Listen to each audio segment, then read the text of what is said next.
నరదిష్టి అన్నది చాలామందికి తగులుతూ ఉంటుంది. సో చాలామంది కూడా పెద్దవాళ్ళు అంటారు, ఒక వైఫ్ అండ్ హస్బెండ్ అన్యోన్యంగా ఉన్న, వైఫ్ హస్బెండ్ని ఎక్కువ ప్రేమగా చూసుకున్నా, ఎక్కువగా సపోర్ట్ అవుతున్నా, ఒక సక్సెస్ అయిపోతున్నా సరే నరదిష్టి తగులుతుంది, అంతలా ఉండొద్దు, అంతలా చెయ్యొద్దు అని అంటారు. దానికి సంబంధించి పూజలు, యాగాలు అవి ఇవి చేస్తుంటారు కదా. So what is your opinion on that? నరదిష్టి తాకుతుంది అని అంటే ఫస్ట్ తగలాల్సింది అర్ధనారీశ్వరుడు.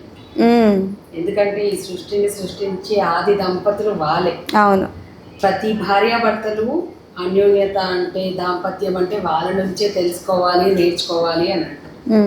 అది ఎంత నిజమో ఎంత అబద్ధమో వాళ్ళ ద్వారానే మనకి తెలియాలి. ఎందుకంటే ఈ నరదిష్టి అనేది మనము చెప్పుకునేది. ఎక్కడైనా సరే might be positive negative energies ఉండొచ్చు. అవి ఎందుకు జరుగుతాయి? నరదిష్టి తాకితే భార్యాభర్తలు ఏదో వాళ్ళకి అదవ్వడం వల్ల గొడవలు పడుతున్నారు, అవన్నీ ఏమీ ఉండవు.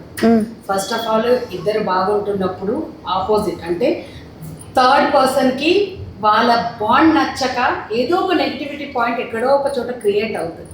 ఆ క్రియేట్ అయినప్పుడు ఇద్దరిలో ఎవరో ఒక్కరు దానికి లొంగిపోయినప్పుడు మాత్రమే డిస్టర్బెన్సెస్.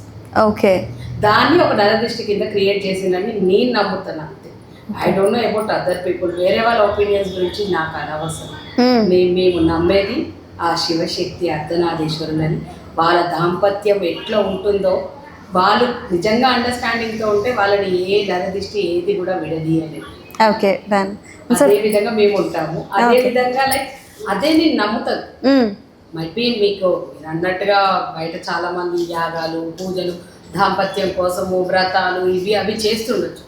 కానీ అదంతా కూడా ఇద్దరి మధ్యనే ఆధారపడి ఉంటుంది అని నేను అనుకుంటున్నాను.